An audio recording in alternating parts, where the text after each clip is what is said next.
privatization and globalization. First, privatization.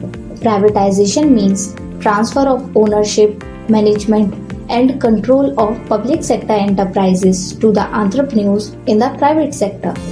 Means public sector enterprises को private entrepreneurs को बेच देना. We can say public sector enterprises को private sector enterprise में convert कर देना.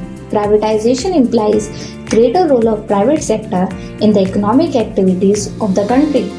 पिछले कई सालों में इंडियन गवर्नमेंट ने IPCL, IBP, मारुति उद्योग और कई पब्लिक एंटरप्राइजेस को प्राइवेटाइज किया है. Privatization can be done in 2 ways. Privatization 2 तरीके से कर सकते हैं. पहला, पब्लिक सेक्टर कंपनीज को प्राइवेट एंटरप्रेन्योर्स को बेचकर. Means transfer of ownership, management of public sector companies from the government to the private sector. दूसरा, पब्लिक सेक्टर अंडरटेकिंग्स के इक्विटी शेयर प्राइवेट सेक्टर को बेचकर. This is known as disinvestment. Now privatization की need क्या थी? Answer, private entrepreneurs की managerial capabilities ज्यादा अच्छी होती हैं गवर्नमेंट से. इसलिए गवर्नमेंट ने पब्लिक अंडरटेकिंग्स की एफिशिएंसी को इंक्रीज करने के लिए उन्हें प्राइवेटाइज कर दिया, which will result in improved performance of PSUs. Now, second, globalization. Globalization means integrating the national economy with the world economy through the removal of barriers on international trade and capital movements. Means national economy और world economy को मर्ज कर देना, international trade और capital movements पर सारे restriction हटा देना.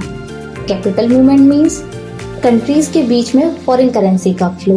For example, जब कोई इंडियन इन्वेस्ट करता है अमेरिकन कंपनी में तब फॉरेन करेंसी का फ्लो होता है, या फिर जब कोई कंट्री दूसरी कंट्री से मनी बोरो करती है तब. Now, globalization of Indian economy means Indian economy और वर्ल्ड इकोनॉमी को एक कर देना. अब कोई भी इंडियन दूसरी कंट्री में जाकर अपना बिजनेस सेटअप कर सकता है और कोई भी फॉरेनर इंडिया में अपना बिजनेस सेटअप कर सकता है. कोई भी बिजनेसमैन फॉरेन कंट्री से इंपोर्ट या एक्सपोर्ट कर सकता है.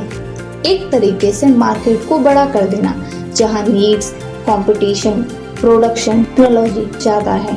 लेकिन इससे ज्यादा फायदा डेवलप्ड कंट्रीज को है क्योंकि वो जल्दी जल्दी अपना मार्केट एक्सपेंड कर लेती हैं. उनके गुड्स हाई क्वालिटी, ड्यूरेबल और अच्छे होते हैं जिससे लोग वही गुड्स को परचेज करते हैं. नाउ, ग्लोबलाइजेशन से बहुत सारी इंडियन कंपनीज एक्सपेंड हुई लाइक ONGC विदेश which is a public sector enterprise, oil and natural gas corporation, Tata steel जो कि एक प्राइवेट कंपनी है, 1907 में स्टार्ट हुई थी, आज टॉप 10 ग्लोबल स्टील कंपनीज में से एक है.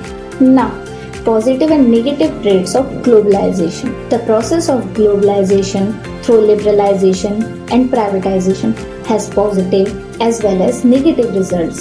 Positive results. First, greater access to the global markets. Second, advanced technology. Third, better future prospects for large industries of developing countries to become important players in the international arena. Negative effects. First, benefits of globalization accrue more to developed countries as they are able to expand their markets in other countries. Second, due to globalization in the developing countries, the rich can adjust easily to the new environment, but the poor are becoming poorer. Thank you for watching the video. Like, share and subscribe.